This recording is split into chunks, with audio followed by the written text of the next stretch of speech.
एकीकडे भास्कर जाधव विरोधी पक्षनेते पदासाठी आक्रमकपणे भूमिका मांडत असताना दुसरीकडे आदित्य ठाकरेंना विधानसभा विरोधी पक्षनेते पद देणार असल्याची जोरदार चर्चा रंगली आहे। या पार्श्वभूमीवर खुद्द आदित्य ठाकरेंनी यावर स्पष्टीकरण दिलंय। या सगळ्या पेरलेल्या अफवा आहेत असं म्हणत आदित्य ठाकरेंनी ही शक्यता फेटाळून लावली। त्याचवेळी एका गटातून 22 आमदार दुसरीकडे जाणार असल्याचंही मी ऐकलं असं खोचक टिप्पणीही त्यांनी केली आहे। मला वाटतं ही जी चर्चा सुरू झाली आज सकाळी सुरू झाली की विरोधी पक्ष नेता कोण होणार, कधी होणार, काय होणार, मला वाटतं सगळ्यात महत्त्वाचं म्हणजे कधी होणार हा एक विषय आहे। महाराष्ट्रासारख्या राज्यामध्ये एवढं निवडणुका झाल्यानंतर निवडणूक आयोगाच्या आशीर्वादानं बहुमताचं सरकार बसलेलं आहे आणि तरी नेमकं कोणाला घाबरता येत आहे, कशाला घाबरता येत आहे? विरोधी पक्ष नेता वरच्या हाऊसमध्ये असेल किंवा खालच्या हाऊस म्हणजे आमच्या विधानसभेत असेल किंवा विधान परिषदेत असेल, दोन्हीकडे नसताना सरकारला नेमकी कशाची भीती आहे?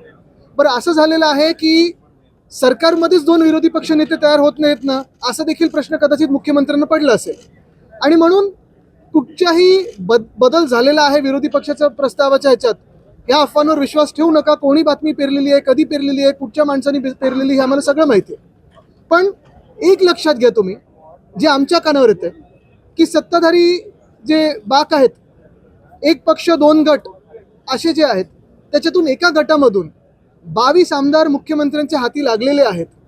जर तुम्ही गेल्या एका वर्षाचा अभ्यास केलात तर त्यांची कामं असतील, त्यांना फंड असेल, चांगला मिळालेला आहे आणि उठ सांगितलं उठ, बस सांगितलं बस, उडी मार सांगितलं तर उडी मार, असं ते आता मुख्यमंत्र्यांच्या इशाऱ्यावर नाचायला लागलेले आहेत। नेमकं कोणी ह्याच्यातून धसका घ्यायचा हे ज्यांनी बातमी पेरली आहे हे त्यांना कळेल। मला वाटतं काल फडणवीस साहेबांनी जी टीका उद्धव साहेबांवर केलेली आहे ह्याच्यात 2-3 गोष्टी महत्त्वाच्या पाहण्यासारख्या आहेत। पहिली गोष्ट म्हणजे कशासाठी ही टीका केली? जे इंडिगोचं पूर्ण घोळ झालेला आहे तिकडच्या सगळ्या पॅसेंजर्सची थट्ट उडवण्यासाठी केली का? त्याच्यावरनं लक्ष विचलित करण्यासाठी केली का? केंद्र सरकार किंवा भाजपचं केंद्र सरकार ह्याला प्रश्न विचारू नये म्हणून केली का? हा सगळा एक वेगळी गोष्ट झालीच। पण काल स्वतः मुख्यमंत्री हे चार्टर्ड प्लेननी आले, त्यांचं विमान 2दा मुंबईला गेलं, इतर मंत्र्यांना आणलं, दोन्ही उपमुख्यमंत्री चार्टर्ड प्लेननी आले, आज काही भाजपचे आमदार चार्टर्ड प्लेननी आले। पण ह्याहूनही पुढे जाऊन मी तुम्हाला सांगतो, विधानसभेच्या प्रचाराचं तर वेगळंच, आत्ता सगळ्याच्या नगरपंचायत आणि बाकीच्या निवडणुका चालू आहेत, तेव्हा एक मुख्यमंत्री आणि 2 इल्लीगल उपमुख्यमंत्री म्हणजे पद ती खरं ग्राह्य पकडू शकत नाही, हे कुठच्या हेलिकॉप्टरनी फिरतात की इंडिगोनी फिरतायत, स्पाइस जेटनी फिरतायत, एसटी पकडून फिरतायत, गाडीनी तरी फिरतायत का? एक उपमुख्यमंत्री तरी असे आहेत जे गद्दार आहेत, त्यांच्या गावी जायला रस्ते नाही आहेत, 2-2 हेलिकॉप्टर जातात। तसंच जर पाहायला गेलं तर आत्ताच्या निवडणुकांमध्ये हे हेलिकॉप्टर घेऊन मंत्री उपमुख्यमंत्री मंत्री मुख्यमंत्री फिरत आहेत, त्या हेलिकॉप्टरमधून ज्या बॅगा येत आहेत त्याच्यातून कुठच्या आनंदाचा शिदा वाटला जातोय हे देखील आम्हाला कळावं। कारण आम्ही ज्या विमानातून आलो आमच्या बॅगा तशा काही एवढ्या मोठ्या नव्हत्या।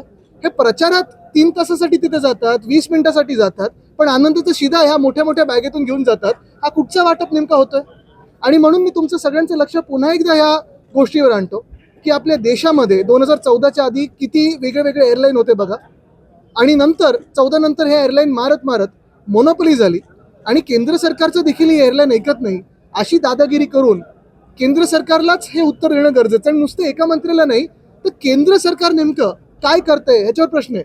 रुपये बघा पडलेला आहे, 90च्या पुढे गेलेला आहे। एशियामधली सगळ्यात खराब परफॉर्मिंग करन्सी ही आपली आहे रुपयाची।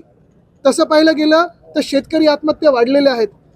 परवा देखील आमचे जे खासदार आहेत ओमराजेजी, त्यांना उत्तर आलेलं आहे की महाराष्ट्र शासनाकडून प्रस्ताव आला नव्हता, आता आल्यानंतर म्हणजे हे सगळं उत्तर आल्यानंतर आता प्रस्ताव पाठवलाय कर्जमुक्ती किंवा जी काही मदत असेल ती। म्हणजे एका बाजूला साफ लोकांबरोबर खोटं बोलायचं आणि दुसऱ्या बाजूला थट्टा करून लोकांचं लक्ष विचलित करायचं ही त्यांची प्रवृत्ती आहे। एक मिनिट, मराठी पूर्ण होऊन। लोकवाहिनी न्यूज करिता अविनाश तोतडेसह पूजा येरगुडे, नागपूर।